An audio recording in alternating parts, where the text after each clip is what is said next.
রাজনৈতিক দলগুলোর সাথে কিছুক্ষণের মধ্যেই সংলাপে বসছেন প্রধান উপদেষ্টা। প্রথম দিন অংশ নিচ্ছে বিএনপি জামাত।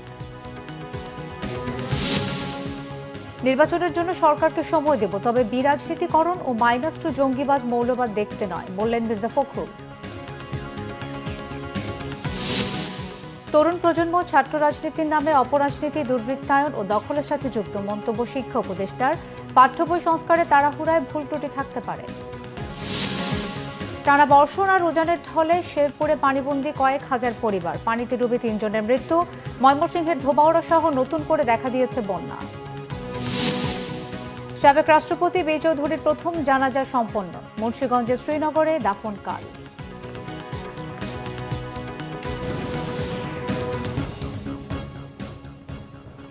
দেখছিলেন ক্রাউন 7 সংবাদ শিরোনাম, এবারে বিস্তারিত। রাজনৈতিক দলগুলোর সঙ্গে কিছুক্ষণের মধ্যেই সংলাপে বসতে যাচ্ছেন অন্তর্বর্তী সরকারের প্রধান উপদেষ্টা ডক্টর মোহাম্মদ ইউনূস। প্রথম দিন বিএনপি ও বাংলাদেশ জামাত ইসলামীর সাথে বৈঠক করবেন প্রধান উপদেষ্টা। দুপুর 2:30টায় প্রথমে বিএনপির প্রতিনিধি দলের সঙ্গে বৈঠকে বসবেন তিনি। পরে বেলা 3টায় জামাতের প্রতিনিধি দলের সঙ্গে বৈঠক করবেন। রাষ্ট্রীয় অতিথি ভবন যমুনায় বৈঠক অনুষ্ঠিত হবে। বিএনপি প্রতিনিধি দলের নেতৃত্ব দেবেন দলটির মহাসচিব মির্জা ফখরুল ইসলাম আলমগীর। এতে দলটির জ্যেষ্ঠ নেতারা অংশ নেবেন। বিএনপির পক্ষ থেকে বলা হয়েছে, 2023 সালে জাতীয় সংসদ নির্বাচনকে সামনে রেখে রাষ্ট্র সংস্কারে 31 দফা প্রস্তাবনা দিয়েছিল তারা। বৈঠকে সেই 31 দফা থেকে নির্বাচন ব্যবস্থা সংস্কারের প্রস্তাবনা তুলে ধরা হবে এবং অন্তর্বর্তী সরকারের নির্বাচন নিয়ে ভাবনা জানতে চাইবে দলটি। দর্শক, এই মুহূর্তে রাষ্ট্রীয় অতিথি ভবন যমুনায় আছেন সহকর্মী রোকনুজ্জামান। সংলাপের সবশেষ খবর জানতে সরাসরি যুক্ত হচ্ছে তার সাথে। রোকন, সংলাপ কখন শুরু হবে আমাদের বিস্তারিত জানাবেন। রাষ্ট্রীয় অতিথি ভবন যমুনার সামনে আজকে জানেন যে আপনি রাজনৈতিক দলগুলোর সাথে অন্তর্বর্তীকালীন সরকারের যে দ্বিতীয় দফার সংলাপ, সেই সংলাপটি শুরু হতে যাচ্ছে বিএনপির সাথে সংলাপের মধ্য দিয়ে। আর কিছুক্ষণ পরে অর্থাৎ 2:30টা নাগাদ বিএনপি মহাসচিব মির্জা ফখরুল ইসলাম আলমগীর এই যমুনায় এসে পৌঁছাবেন এবং তারপর প্রধান উপদেষ্টা অধ্যাপক মোহাম্মদ ইউনূসের নেতৃত্বে উপদেষ্টা কাউন্সিলের সাথে উপদেষ্টা পরিষদের সাথে এই রাজনৈতিক দলগুলোর সংলাপ, বিএনপির সংলাপ শুরু হবে এবং বিএনপির একটি প্রতিনিধি দল মির্জা ফখরুলের নেতৃত্বে আসবেন বলে আমরা জানতে পেরেছি। এবং এই সংলাপের আসলে আজকের এই দ্বিতীয় দফা সংলাপের যে আলোচনার যে প্রধান লক্ষ্য আমাদেরকে প্রধান উপদেষ্টার প্রেস উইং থেকে জানানো হয়েছিল, সেটি হচ্ছে যে দেশের যেই সংস্কার কর্মসূচি রয়েছে অন্তর্বর্তীকালীন সরকারের 6টি সংস্কার কমিশন গঠিত হয়েছে, এই সংস্কার কমিশনের কার্যক্রম এবং সংস্কার কমিশনগুলোর কাজ এবং গঠন এইসব নিয়েই রাজনৈতিক দলগুলোর সাথে আলোচনা হবে। এবং আরেকটি গুরুত্বপূর্ণ বিষয় নিয়ে রাজনৈতিক দলগুলোর সাথে আলোচনা হবে, সেটি হচ্ছে যে দেশের আইন শৃঙ্খলা পরিস্থিতিতে বর্তমান এই অন্তর্বর্তীকালীন সরকারের দায়িত্ব এবং কাজ নিয়ে কি তারা করতে পারেন, কি ধরনের পদক্ষেপ নিতে পারেন, সেই সব বিষয়েও রাজনৈতিক দলগুলোর সাথে অন্তর্বর্তীকালীন সরকার আলোচনা করবে। এবং এই সংলাপ আমাদেরকে সরকারের পক্ষ থেকে, প্রেসিংয়ের পক্ষ থেকে যেটা বারবারই জানানো হচ্ছে যে এটি আসলে একটা সংস্কার যেমন একটি চলমান প্রক্রিয়া, একইভাবে এই রাজনৈতিক দলগুলোর সাথে বিভিন্ন শ্রেণী পেশার মানুষের সাথে এই আলোচনাও কিন্তু একটি কন্টিনিউয়াস প্রসেসের মধ্য দিয়ে সবার ঐক্যমত, অর্থাৎ যখন ঐক্যমতের ভিত্তিতে এই সংস্কার কর্মসূচিটা এগিয়ে নেওয়া হবে। যদিও কমিশনগুলো কাজ শুরু করার পর থেকে তাদেরকে একটি নির্দিষ্ট সময় বেঁধে দেওয়া হবে এবং সময় বেঁধে দেওয়া রয়েছে এবং সেই সময়ের মধ্যে কমিশনগুলো রিপোর্ট দেওয়া হবে এবং রিপোর্টের পরে কিন্তু আরও কয়েক দফায় রাজনৈতিক দলগুলোর সাথে সংস্কার হবে। তো আজকে শুধু বিএনপির সাথে এই সংলাপ শুরু হচ্ছে না, একই সঙ্গে আরও 2টি রাজনৈতিক দল, বাংলাদেশ জামাত ইসলাম এবং নাগরিক ঐক্য, যেখানে আপনি জানেন যে গণসংহতি আন্দোলন সহ আরও বেশ কয়েকটি রাজনৈতিক দল রয়েছে, এই দুইটি দল এবং একটি রাজনৈতিক জোটের সাথেই সংলাপ করবে অন্তর্বর্তীকালীন সরকারের প্রধান উপদেষ্টা নেতৃত্বে পুরা উপদেষ্টা পরিষদ। এই ছিল যমুনা থেকে আজকের রাজনৈতিক দলগুলোর সাথে অন্তর্বর্তীকালীন সরকারের আলোচনার সর্বশেষ খবর। মিথিলা। রোকন, আপনাকে ধন্যবাদ। বিএনপির মহাসচিব মির্জা ফখরুল ইসলাম আলমগীর বলেছেন, অবাধ, সুষ্ঠু, নিরপেক্ষ নির্বাচনের আয়োজন করতে অন্তর্বর্তী সরকারকে সময় দেবে বিএনপি, তবে আবারও 1-11-র মতো -2 ফর্মুলা, বিরাজনীতিকরণ, জঙ্গিবাদ, মৌলবাদ দেখতে চায় না বিএনপি। বলেন, যে ভূতগুলো নিয়ে আওয়ামী লীগ জনগণের উপর অত্যাচার নির্যাতন চালিয়েছে তারা এখনো প্রশাসনে আছে, তাদের তাড়াতে না পারলে সব প্রচেষ্টায় ব্যর্থ হবে। বিশ্ব শিক্ষক দিবস উপলক্ষে শিক্ষক কর্মচারীদের চাকুরি জাতীয়করণ ও বৈষম্যহীন শিক্ষা ব্যবস্থার দাবিতে রাজধানীর ইঞ্জিনিয়ারিং ইনস্টিটিউট মিলনায়তনে সমাবেশ করে শিক্ষক কর্মচারী ঐক্যজোট। এতে বিএনপির মহাসচিব মির্জা ফখরুল ইসলাম আলমগীর বলেন, নারী শিক্ষার বিকাশে বেগম খালেদা জিয়ার অবদান অনস্বীকার্য। অপরদিকে আওয়ামী লীগ পরিকল্পিতভাবে শিক্ষা ব্যবস্থা ধ্বংস করেছে। তিনি বলেন, বিএনপি বিরাজনীতিকরণের রাজনীতি বিশ্বাস করে না, গণতান্ত্রিক রাষ্ট্র বিনির্মাণ করতে চায় বিএনপি। বলেন, ছাত্র জনতার রক্তের বিনিময়ে সাময়িক বিজয় এসেছে, এই বিজয় ধরে রাখতে না পারলে সবই ব্যর্থ হবে। প্রয়োজনে রাজপথে আবারও আন্দোলনের হুঁশিয়ারি দেন মির্জা ফখরুল।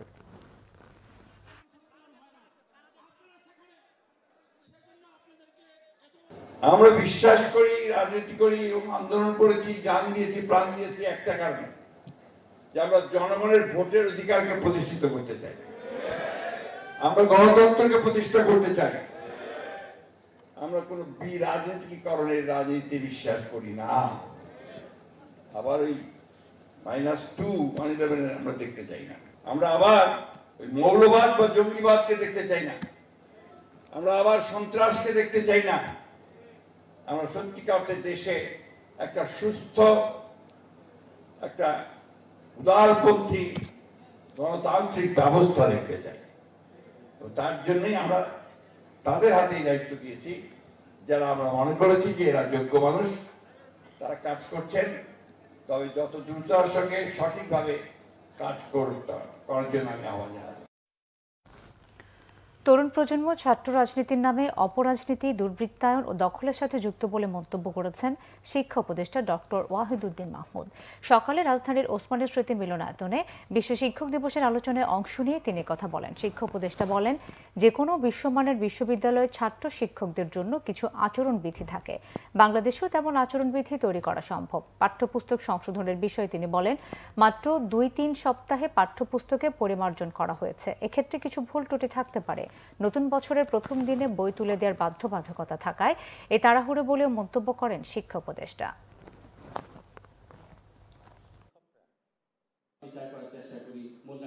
সব পেশাতেই নৈতিকতা একটা বড় জিনিস।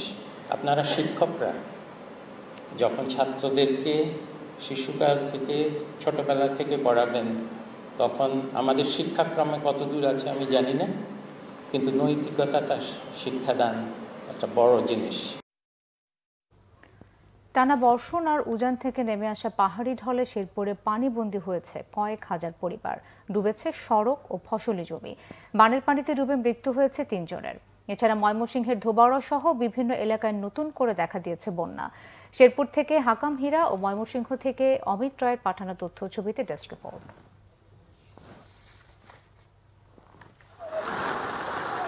শেরপুরের নলিতাবাড়ি ও ঝিনাইগাতি উপজেলায় প্রায় 50,000 মানুষ পড়েছে চরম দুর্ভোগে।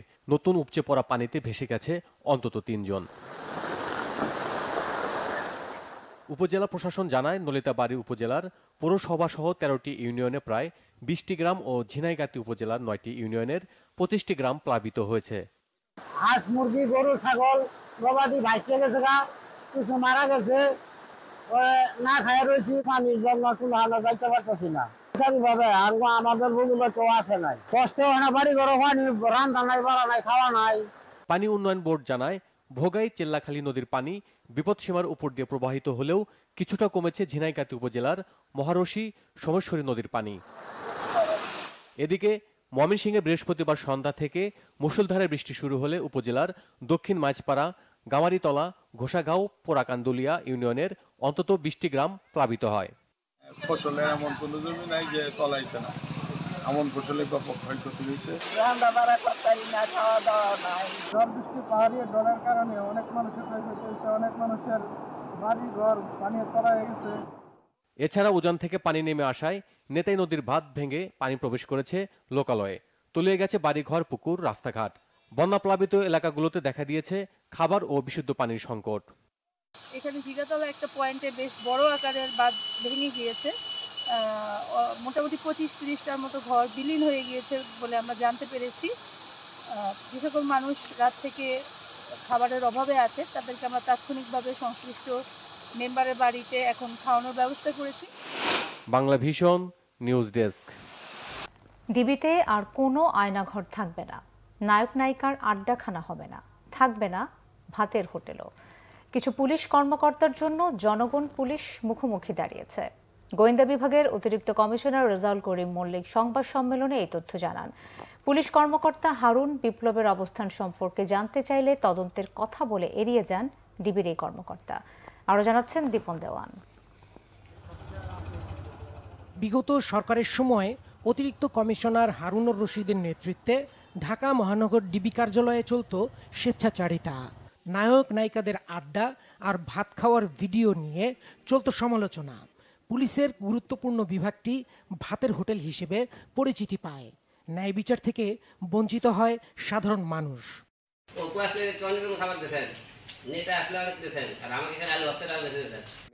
5 আগস্ট সরকার পতনের পর ডিএমপি সহ সারা দেশে বদলি ও চাকুরিচ্যুত করা হয় শতাধিক ঊর্ধ্বতন কর্মকর্তাকে।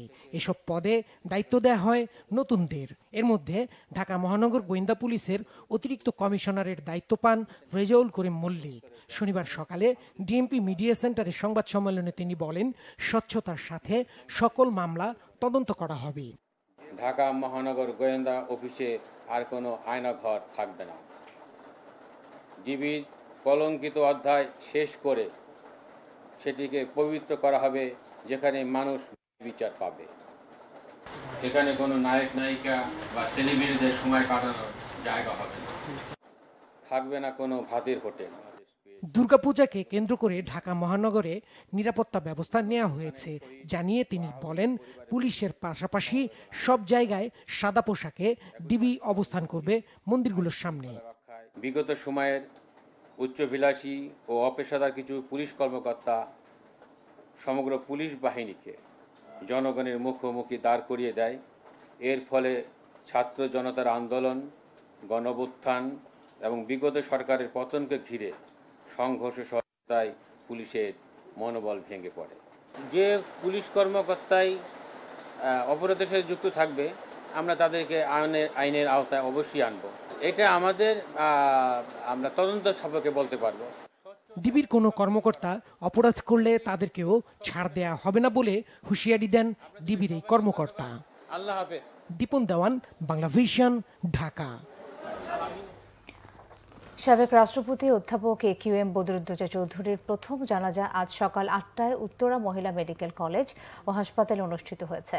দ্বিতীয় জানাজা বাদশোহর বাড়িধারা কূটনৈতিক এলাকার বায়তুল আতিক জামে মসজিদে অনুষ্ঠিত হয়।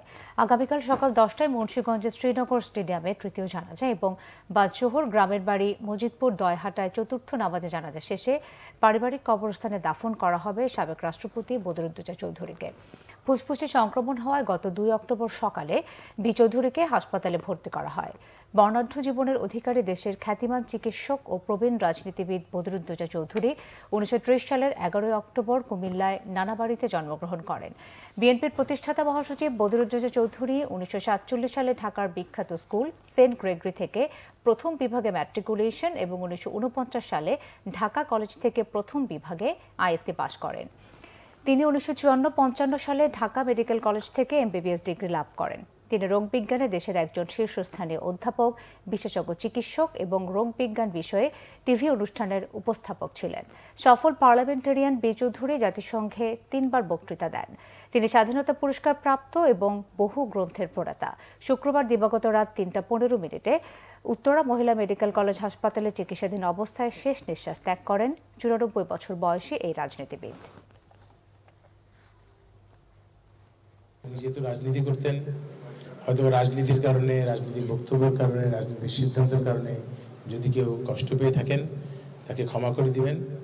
যারা তাকে চিনেন, যারা কাছে থেকে দেখেছেন, আজকে অন্য কিছু বলার সময় নয়। রাজনীতিবিদ, ডাক্তার কিছু না, মানুষ হিসেবে ডক্টর বদরুদ্দোজা চৌধুরী কেমন ছিলেন, সেই বিবেচনায় আপনারা দয়া করে তাকে ক্ষমা করে দিবেন এবং তার জন্য দোয়া করবেন। নির্বাচন বিলম্বিত হলে নতুন সংকটে পড়বে বাংলাদেশ, এমন শঙ্কার কথা জানিয়েছেন দৈনিক মানবজমিন পত্রিকার প্রধান সম্পাদক মতিউর রহমান চৌধুরী। তিনি বলেন, সংস্কার হলেও আইনের শাসন প্রতিষ্ঠিত না হলে আগের জায়গায় ফিরে যাবে দেশ। শনিবার ডিবেট ফর ডেমোক্রেসি আয়োজিত ছায়া সংসদে মতিউর রহমান চৌধুরী বলেন, অন্তর্বর্তী সরকারের রাজনৈতিক প্রতিনিধিত্ব না থাকার কারণে দুর্বল হচ্ছে সরকার। রাজনৈতিকভাবে মোকাবেলা না করে অস্ত্র দিয়ে মোকাবেলা করায় শেখ হাসিনার আজ এই অবস্থা। তিনি জানান, আওয়ামী লীগকে ঢেলে সাজানো না গেলে দলটিকে দেশের মানুষ আর গ্রহণ করবে না। সেই সাথে বৈষম্য বিরোধী আন্দোলনের পক্ষে থাকা রাজনৈতিক দলগুলো ঐক্য হারালে দেশে ফ্যাসিস্টের পুনর্জন্ম হবে বলেও শঙ্কা করেন তিনি। ছায়া সংসদে ডিবেট ফর ডেমোক্রেসির চেয়ারম্যান হাসান আহমেদ চৌধুরী কিরণ বলেন, অন্তর্বর্তী সরকারকে অতিরিক্ত চাপ দেওয়া হলে স্বৈরাচার পতনের সুফল বাধাগ্রস্ত হতে পারে। চট্টগ্রাম বন্দরের বহির্নোঙরে থাকা বাংলাদেশ শিপিং কর্পোরেশন বিএসসির একটি তেলবাহী ট্যাঙ্কারে আগুনের ঘটনায় এক নাবিক নিহত হয়েছেন। পরপর দুটি অয়েল ট্যাঙ্কারে অগ্নিকাণ্ডের ঘটনায় নাশকতার সন্দেহ কর্তৃপক্ষের। শুক্রবার রাত 1:45টার দিকে বহির্নোঙরে থাকা এমটি বাংলার সৌরভ জাহাজে আগুন লাগে। 4 ঘণ্টার চেষ্টায় নৌবাহিনী, কোস্টগার্ড ও বন্দর কর্তৃপক্ষ মিলে আগুন নিয়ন্ত্রণে আনে। প্রত্যক্ষদর্শীরা জানায়, মধ্যরাতে হঠাৎ বিকট শব্দে কেঁপে ওঠে জাহাজটি। ঘুমন্ত নাবিকরা জেগে দেখেন জাহাজের সামনের অংশে আগুন ছড়িয়ে পড়েছে। উদ্ধার সহায়তা চেয়ে নৌবাহিনী, কোস্টগার্ড ও বন্দর কর্তৃপক্ষের সাথে যোগাযোগ করেন ক্যাপ্টেন। উদ্ধারকারী দল পৌঁছানোর আগেই আতঙ্কিত নাবিকদের বেশ কয়েকজন সাগরে লাফিয়ে পড়েন। 48 নাবিককে উদ্ধার করে ফিশিং ট্রলারগুলো। তাদের মধ্যে চিকিৎসাধীন অবস্থায় সাদেক নামে এক নাবিক মারা যান। এদিকে পরপর দুটি অয়েল ট্যাঙ্কারে অগ্নিকাণ্ড জাতীয় জ্বালানি নিরাপত্তা বিঘ্নিত করার অপচেষ্টা বলছেন বিএসসির এমডি কমোডোর মাহমুদুল মালেক। সংবাদ সম্মেলনে তিনি আশঙ্কার কথা জানান। সংবাদ শেষ করব ক্রাউন সিমেন্ট শিরোনামগুলো আরও একবার জানিয়ে। রাজনৈতিক দলগুলোর সাথে কিছুক্ষণের মধ্যেই সংলাপে বসছেন প্রধান উপদেষ্টা। প্রথম দিন অংশ নিচ্ছে বিএনপি জামাত। নির্বাচনের জন্য সরকারকে সময় দেব, তবে বিরাজনীতিকরণ ও -2 জঙ্গিবাদ মৌলবাদ দেখতে নয়, বললেন মির্জা ফখরুল। তরুণ প্রজন্ম ছাত্র রাজনীতির নামে অপরাজনীতি, দুর্বৃত্তায়ন ও দখলের সাথে যুক্ত, মন্তব্য শিক্ষা উপদেষ্টার। পাঠ্য বই সংস্কারে তাড়াহুড়ায় ভুল ত্রুটি থাকতে পারে। টানা বর্ষণ আর উজানের ঢলে শেরপুরে পানিবন্দী কয়েক হাজার পরিবার, পানিতে ডুবে 3 জনের মৃত্যু। ময়মনসিংহের ধোবাউড়া সহ নতুন করে দেখা দিয়েছে বন্যা। সাবেক রাষ্ট্রপতি বি চৌধুরীর প্রথম জানাজা সম্পন্ন, মুন্সিগঞ্জের শ্রীনগরে দাফন কাল।